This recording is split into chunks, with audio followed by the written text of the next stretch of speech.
It's time now to talk politics. I'm joined by Rex Nelson and Michael Cook, two contributors to Talk Business and Politics. Welcome, gentlemen. Good to see you all. Thank you for having us. Good to be here this morning. Thank you. Before we do anything, Rex, I want to promote and talk about your story in our latest edition of Talk Business and Politics on the Breakfast Club.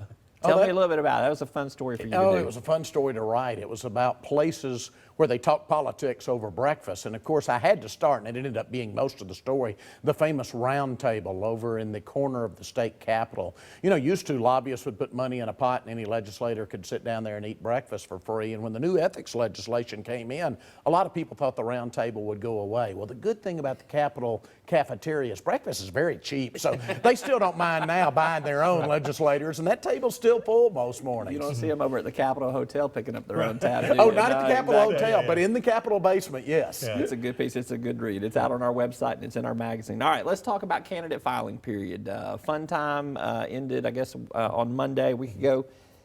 Can Democrats make gains based on what you've seen in the candidate filing, Michael Cook? I think they did a good job of getting good candidates to run for various legislative seats. I think it's too early to tell if they can make gains or hold their own, because part of it, these races have become so nationalized, it depends on what the mood is next year, which we just don't know. There's a possibility they can pick up a few seats. There's a possibility they can lose a few seats. But the good thing they have, we've got good candidates running for the State House, State Senate. They'll do all they can to fight hard and maybe take back a couple, but early to tell. Same question to you, but in a different vein. Can Republicans add to their majorities? Yeah, I think they had, although I do agree, Democrats have done a pretty good job being strategic, finding House seats, Senate seats that they could win, and then making sure they have a good candidate. We've done this 180, of course, as a state politically, and that's the way Republicans used to have to be. You had to look at a map and be strategic, and that's what Democrats are doing now. Yeah, you're seeing that actually in the congressional races of all things. You just saw one Democrat file for the congressional seat in the 2nd District, right. Diane Curry there, and I consider her a long shot candidate. What does that say that there's only one Democrat runner? Is it just simply strategy, or is it there's just not a farm club anymore? There's not really. Unfortunately, the farm team is not where it used to be, and so it's going to take Democrats a few cycles to get back where it once was. And also, you know, it's a presidential election year. The mood is not the best for Democrats in Arkansas, so some people were kind of wary about jumping in. So this time, you know, we really don't have any serious contenders for, or we only have one contender, yeah. but no other contenders for that. It's easy still to tie Obama to any Democrat running for office. Oh, absolutely. I mean, he's still going to be in office come Election Day, and I've always said it's an easy path for Republicans as long as he's actually in office. And unfortunately, Democrats have to put up with one more year of that from a political standpoint here in Arkansas. Well, I would argue that they're going to have to put up with more than just 1 year. I think that he will be the Jimmy Carter of this generation for Republicans to use against Democrats in terms of they will use him after he is out of office. They'll try at a certain point. It's like when Democrats tried to use George W. Bush after, you know, for a while. At a certain point, he's not there. Right. Yeah, I mean, I agree. Obama will, of course, not on the ballot, but it'll still be a factor. At a certain point, though, people do move on, and there's other things you want to talk about. But it's not going to be, I don't know if it's going to be 2016 or not. Maybe it's 2018, maybe 2020. I think we're in a pretty long cycle of Republican control myself. Yeah. I've joked with Doyle Webb down at the Republican Party headquarters, asking him where the new wing that they will name after President Obama will be at the party headquarters when they do their expansion. Or that was paid because for, they owe so much to him for the gains that they've made. Or paid for by the filing fees that they got for moving up the primaries. Exactly. I ran into a Republican-appointed federal judge right after the elections last year talking about cycles, and he said, I think I made one of my Democratic friends mad. And I said, why is that? And said, well, he said to me, well, these things go in cycles. And he said, I responded to him, yeah, the last one lasted 130 years in Arkansas. Let's talk about the U.S. Senate race. Probably one of the biggest surprises that Curtis Coleman, kind of a last-minute filer against John Bozeman. I haven't talked to anyone that feels like Curtis Coleman's a threat to John Bozeman, but it still doesn't bode well for John Bozeman. He's got a primary opponent. What's your take on that? Obviously, Rex knows Republican politics better than I ever will, but just from the outside looking in, Bozeman, first ran against him in 2010. Curtis Coleman got like 4.9% of the vote. Ran for governor against Asa, got 27% of the vote, give or take.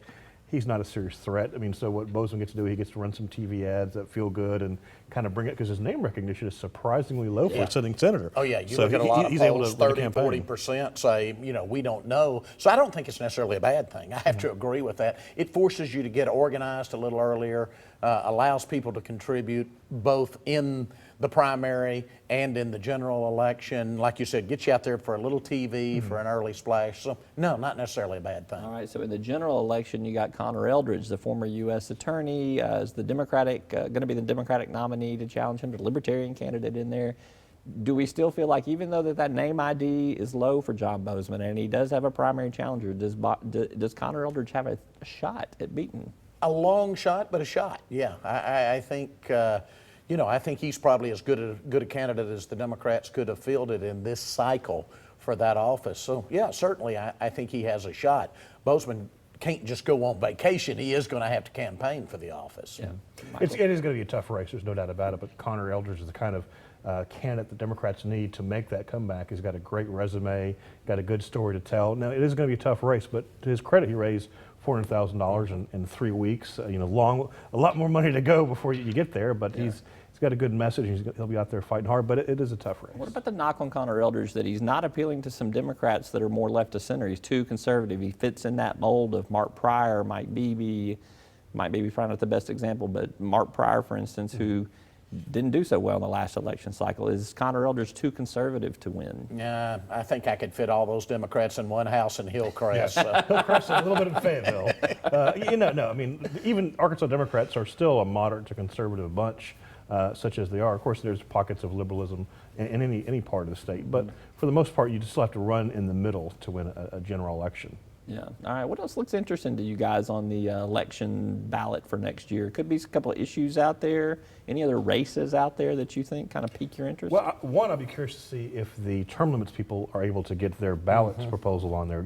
If it gets on there, it's only 10 years total, which would completely get rid of the issue 3 one, but it's too early to tell if they're going to make it. That would, of course, change that dynamic at the state capitol all over again. I'm curious to see if that gets on the ballot. That may be one of those issues we deal with every 2 to 4 years now. I have a feeling we will. Those limits may change back and forth over the next couple of decades. Yeah. All right. It's good stuff. All right. Rex Nelson, Michael Cook, great to have y'all with us this morning. Thank you so much for your insight and your time. Thank you. Thank you.